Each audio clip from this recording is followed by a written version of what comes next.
And what do? I come in and I reinforce what he said. I And come that's in and what's not reinforce what he said. that and that's what's not happening, what you just said right there, and I know that for a fact. It's not getting reinforced in their head. You can't leave a football field and then you go home. Don't listen to that coach. You did good, Right. son. You did that. No, I'm sorry. No, he didn't do good. No, He he's was trash. tripping. What do you mean? He's tripping. I was at the camp. I was at the camp this weekend, and happened to walk behind, and the kid asked the other kid, "It's okay if I go in front of you?" The other kid like, "Yeah, yeah, go ahead." That happens at all camps. That you know the dogs. You can tell. You can separate the dogs. Hey, real quick before we get off. Everybody who's watching this, camps, please go to camps if you can afford it. And I have to give it to Gavin. If Gavin and her parents watching this, I love them because one thing I noticed, they travel to different states to compete at camps to identify and also get his name out there in different states and cities so he can see how he competes with other people in different states and also how the coaches are in different states. For example, me and Coach Lowe, we did a camp in Buffalo last year, quarterback. He did decent. Did decent. We were surprised he came to the All-American thing. He ain't do good. Two reasons: cold, and then two, there's a lot of dogs out there. He want just one dog. So going to these different camps for your kids gives them more exposure. They might not do good this year, because it's new to them, it's different, it's competitive. But continue to invest and talk to them because they may do better the next year. You got to put your kids in situations to win. It may be uncomfortable at first because they never did it, but stay on to them. When you get done, go talk to the position coach, especially with Coach Lowe. All them guys are gonna remember your kid. They're gonna tell you what your kid did wrong. If he didn't get that invite thing, they're gonna tell you, well, he was loafing, or he needs to work on this, or he need to work on his feet work, or he won't really aggressive. They're going to tell you exactly what is wrong with your son and what he needs to do to get better, so you can invest in that. And let me tell you this right here too: helmet and shoulder pads is different than cleats and shorts and shirt. A Yes, total sir. two different things. Yes, Total two sir. different. Yes, sir. So if you playing football, the helmet and shoulder pad, and you got that heart of a lion, and you run up in that thing, you blah blah blah, blah, you the man. Well, you got 5 linemen blocking for you. You on defense, the D line getting the pressure on the quarterback. Here come an easy interception. Quarterback threw up in the air. You got to pick. You got like you the man now. But that was a team effort. He scored, we scored. He tackled, we tackled. But now put on the shirts and shorts and the cleats. Now let me show you what you got. And I'm giving pop to Felton, Lil Felton, when he come to camp, he dominates that because he trained for it. He prepared for that camp. Trained first, compete second. But so the guy said, well, oh, how you get MVP? He garbage in football. They team suck. Your team is the best team. Yeah. But let's go to college. Let's go to college. In college, this quarterback or receiver is the man. But then we went to the combine, he didn't have no helmet and shoulder pads on. If camps are not important and combines are not important, why they still make the number one quarterback in the world or in college go to the combine? Why the running back still go? Yeah, Deion Sanders do the whole thing. But he ran that 40.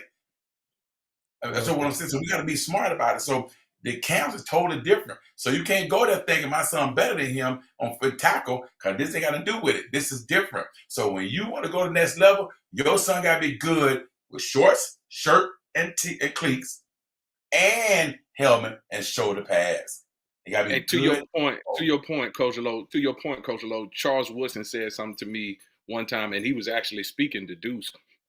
He said, football is a team sport, but it's looked at on a microscope. But you look at it individually. So specific to what you all are saying, man, and it is really a thing that and it kind of goes to what we were talking about when it came down to portal and NIL. the real truth about what's happening from a portal perspective, what's happening from an NIL perspective, is something what Tremaine said that he's seen with Gavin. It's the exposure. Exposure has really changed this game. It is the difference between that kid who has a 5-star versus the kid who doesn't, but has the same size, has the same stats as the 5-star, but he's not. Don't nobody know anything about him. He playing the rural. He playing the rural district. You see what I'm saying? Got the same stats or whatever. May have better stats, but the fact of the matter is nobody knows anything about him. And I just want to throw this in as a caveat to the conversation that when parents invest in these kids, also give them a social media presence too, because that social media presence allows them to leverage that D1 school, whether it's FCS or FBS, by the time that they are seniors. If they got 10,000 followers, 20,000 followers, you want to know one kid that I'm highly impressed with his social media? That is Jovan. What's Jovan's last name? 7th grader. Jimenez. Don't ask me. Jimenez. Man, that boy, man, what his father is doing for him and how he's got him consistently behind it. 46,000 followers as a 7th grader. He got NIL deals already, NIL opportunities already. Think about this right here with that. Even, let's say he don't become, let's just say he didn't become the top quarterback in high school. The reason why they're going to give him a chance and look at him, because of the exposure and what he had going on all the way through. That man hanging out at Clemson, hanging out Florida, hanging out. So he gonna get that chance. Now, what he do with it is gonna be on him. But let's say he don't get to be 6'1", 6'2". Let's say he don't get to do this and get faster. But because he trained, he coached, he at least gonna get a chance to get looked at or get into the school or whatever the kid might be. He'll get a chance to look at. Let me give you somebody right now. Blaze. Blaze is the same exact way. He got into the Under Armour game. I know from all his exposure and getting offers. So to your point, you're 100% correct, Coach Lowe. And I talk about this all the time. We can talk about this for a long time about branding and NIL and how good Tua is doing, because he's definitely doing a good job. But when you say social media, me working at camps and me want to tag kids got no posts. Their names retarded on Instagram. Right. How the heck do you plan? You talking about you want to get a bag, but you ain't doing the bag fundamentals. Like, you got dumb names on Instagram. Your name should be your regular name on what's name or last name, some numbers if you want. But these have your regular name. Have some posts on there. Show your character. Show what you look like, what you doing. Show some clips. A lot of kids don't got nothing. They're clueless. I'm like, what is going on? What are we educating? But y'all want to chase the money though. And Tremaine, and I don't know who told high school and or college students this. I don't know who told them, but in middle school, you had all of the highlights. You had everything on your page. But then when you get to high school, you got 6 pictures, 3 pictures, 2 videos. They all No, I can help you. Let me help you out with that one. So I talked to my daughter. I say, listen, Shop Doctor want to make you their brand ambassador and soldier. So you just got to do, these are things you need to do. So I went on and one day I said, well, what? I said, I see 6 posts. And I said, you got me posting more than that. What's going on? Then I realized,